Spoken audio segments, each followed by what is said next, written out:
I'd like to be a different side of me, yeah. You'll find a different side of me, like someone pretty neat, a different side. Thank you for joining us. I am here with my sister, Talisha, and my other sister, Monet, and we are going to be talking about some good stuff.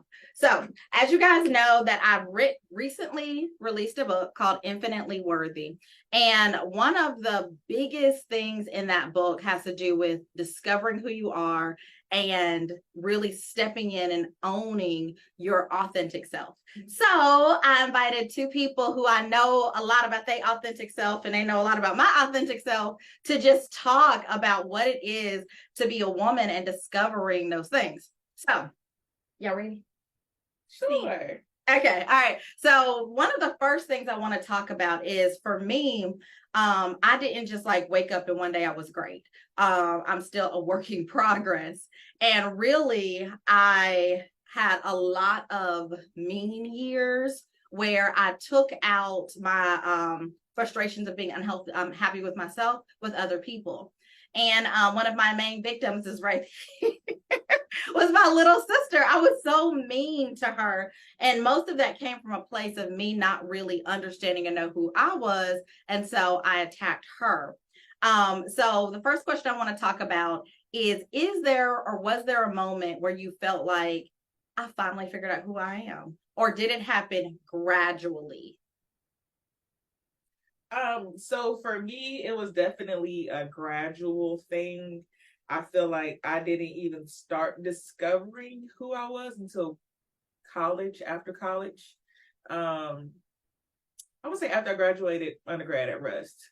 That's kind of was like, oh, okay, this is who I am. But now I spent the next couple of years even making that person be more real versus just like a thought. But it was different from undergrad and high school and middle school. Like I don't know who I am. I feel like I didn't have any friends. I felt like I couldn't fit in with anybody. I felt like I was weird. I felt like, man, I knew I was smart, but that was about it. Like I was athletic, but it's just like, who are you? Like when I come home and I'm like, I don't know. Like I'm just going through the motions of day to day, but not really understanding my value and my worth. Like that was just like a thing I didn't even think about until after that. So was there something that happened that made you start thinking about it? Or was it just like, I'm getting old, now it's time to start thinking about it?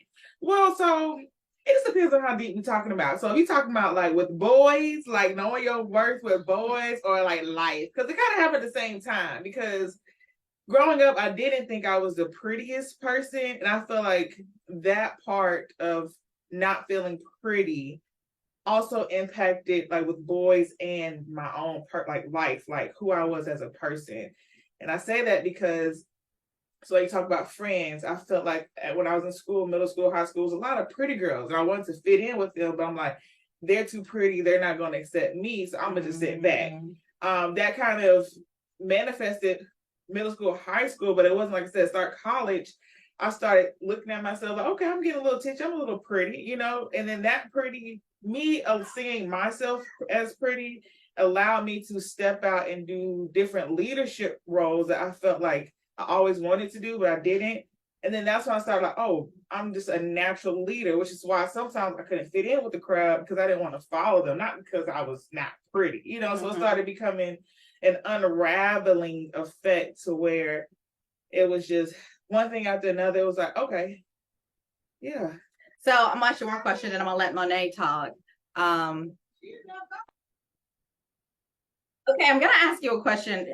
You said you felt like, oh, I'm getting attention, I'm doing this. Do you think what happened is that you actually changed into a different person, or you just start believing in the person that was already there? Definitely started believing the person was already there because nothing changed. I didn't do anything drastic. I mean, and I didn't do anything differently, and I was getting attention, and it's like, why? Like, like, okay, that's cool. And I always brag about like, my dad and my brother gave me a lot of insight about guys and stuff. So it's like I always did the bare minimum, but guys are still attracted to me. So I must be cute some kind of way. But no, it just kind of became more of a, I believed in myself. I looked in the mirror, I was like, you are pretty, you are able to lead, you are able to do that. And the more I started saying it, started believing it, it just became more fitting. So when I came home at night, or when I was just to myself, I felt comfortable in who I was, because that's just how I felt. Okay. Well, now you're up. So the first original question was, how did you feel like you just woke up one day and knew who you were? Was it a process? At what point did you say, hey, I kind of know who I am, or I've discovered who I am? Well, I definitely did not know who I was as a child. Middle school, teenage, college, none of that. So I think it was really a journey of just really doing the work on myself and really like diving into some of the pain and all that kind of stuff. So I would say I really started to kind of like really like unravel and understand who I was probably like within the last 2 years, and I'm 40. So It's did something happen to make you start that process, or you were like, no, this is something I want to do for me? Yeah, I think it was a different like devastations throughout my life. Mhm. And then within the last 2 years, during that when it actually like started to finally open up, like I did a lot of different healing on different things in my life, but there was like one part of me that I never really healed.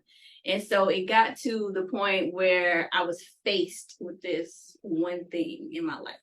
And that's when I like had to face it. And I had to like, I call this time period is like when I was on God's couch, like he was my counselor. And so that was when I like had to look at this part of my life that I had been not dealing with, not even acknowledging, really kind of like unconscious that it was even really an issue.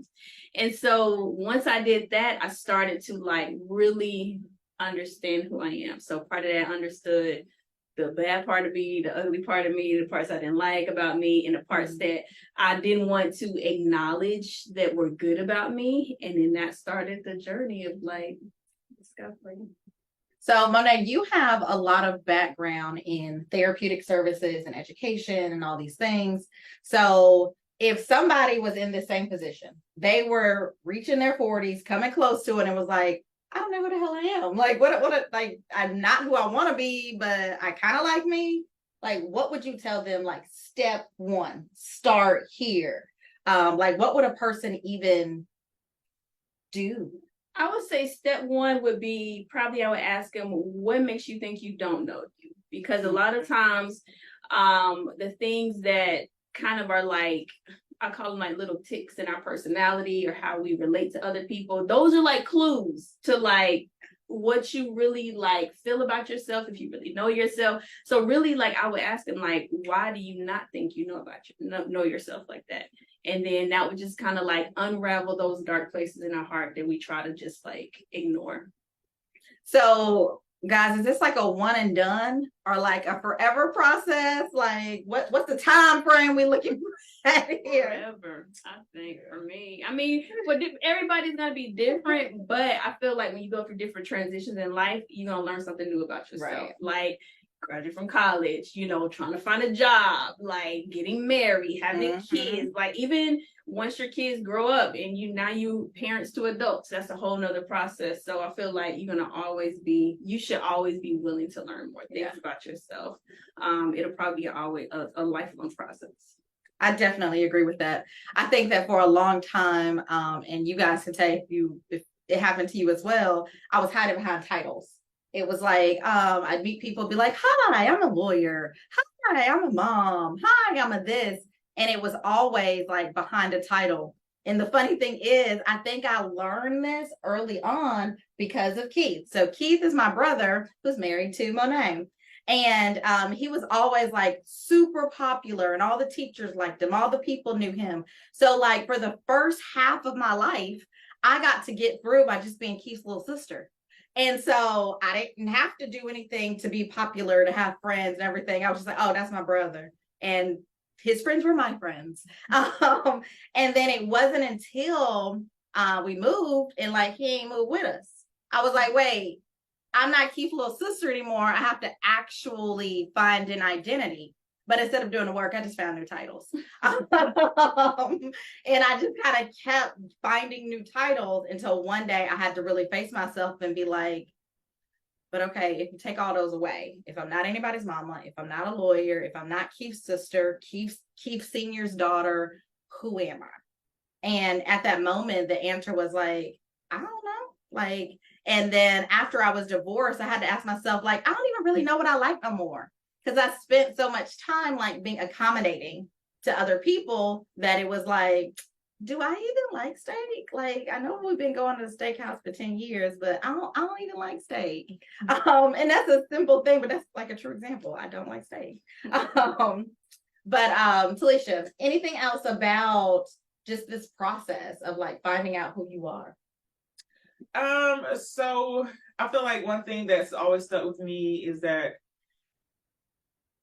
really understanding the value of yourself, like knowing your own self-worth, is what has really kept me grounded, and it's kind of like my fallback point in any situation in my life. It's kind of like whether it's with guys, jobs, work-life balance, it's about you are worthy of greatness. Are you feeding into that greatness, or are you settling for something else? Yeah. And I feel like that has been the staple and like my grounding point in all the aspects of my life, like since college. It's like, you're doing X, Y, and Z, but is that the greatest of you? Are you deserving of that? You know, if it's not, we got to cut ties and keep moving and whatever thing. So I think that has really been my thing, that I feel like I'm even being a mom and like stressing out about baby and like putting everything into baby is like, but you still gotta take care of yourself because you're worthy of some grace too. So Yes. Just keeping that in my mind has really been my foundation on this continuing growing process. And you make a good point. And this is the last thing I want to talk about before we wrap up is, okay, once you've kind of discovered like who you are and okay, this is where I am, I'm working, I'm going to be better version of myself. How do you not lose it again? So lose it in a relationship, lose it in motherhood, lose it in your career. How do you stay in a constant state of learning you, getting better with you, giving yourself more grace and not lose it and have to start over? So I would say I'm still figuring that out. But one of the questions I like that you asked Felicia earlier about when she was discovering herself, was that she changed or did things around her change? And I was thinking about that because in order for me, like once I realized this is the thing that you need to work on, this is it, I had to change. Like I had to make some significant changes because the parts of me that was the problem was my ability to like connect and relate with people on a deep, intimate level. And so if I were to continue with that same behavior and that same pattern, I still end up in the same situation. So in order to like not lose yourself, you got to really look at like, what are the things that are keeping me like here? Like, why am I stuck in this same pattern, this cycle? Because like you said, you get a new relationship, you get a new boo, but it's the same you know, so you have to make these changes. You got to make like, just figure out what is the change. So you're not like changing because you're not good enough or you're not worthy, but it's just the patterns that you pick up when you go through hurts. It's just the patterns you pick up when you're in difficult situations. So I feel like you have to look at what are the changes that I need to make so I don't get into another relationship where you say, I'm still eating steak and I don't like steak. Like, how did I get to this point where I'm still doing the same thing? Because the cycle will repeat itself if no one breaks that cycle. So. Right. And I think one of the things that I learned is that I'm naturally assertive and a little bit blunt. For real? But once I started dating again, I had to like take it almost to the extreme just so I wouldn't lose me. It's like, hey, these are my no-goes. I'm not 1, 2, and 3. If that don't work for you, you tell me, cool, bye. And I had to be so willing to be like, bye. And one of the things that I had to transition through is that when I first was even considering getting divorced, it was like, I'm gonna be alone. I'm gonna be lonely. Like I had like a built-in +1 for 12 years. And like, I'm gonna be alone. And once I start really enjoying my own company, start dating myself, hanging out with myself, that wasn't an issue. So when someone came along and it just wasn't it, I was like, oh, that was nice. Can you pay for dinner so I could go home already? Because it wasn't like this thirsty, I need somebody. It was like with myself and God, I am completely sufficient. Everything I need is already inside of me. And just someone next to me is a compliment, but not a necessity. So before we wrap up, I want to share one thing. I'm going to share my screen. Maybe I'm going to share my screen if I can figure it out.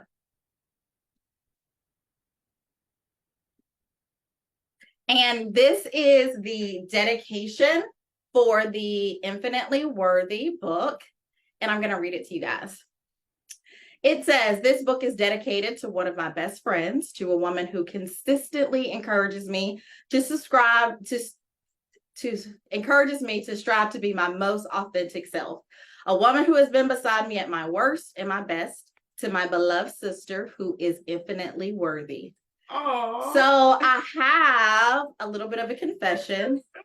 This entire session was orchestrated so I could share this dedication with my sister Felicia.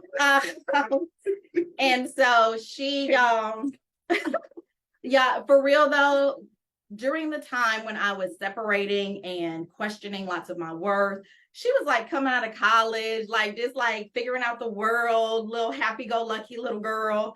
But she encouraged me so much just to be myself. And along this journey, she's always talking about, oh, I look up to my sister. She's this, she's that. But I have constantly just envied just her strength in how much she gives.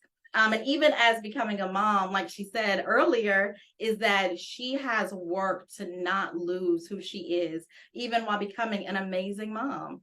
And I wanted her to know that all of this labor of love of this book, I dedicate it all to you. And I am so grateful for you. I love you. All right, guys. Bye. Everybody, thank you for joining us. I am here with my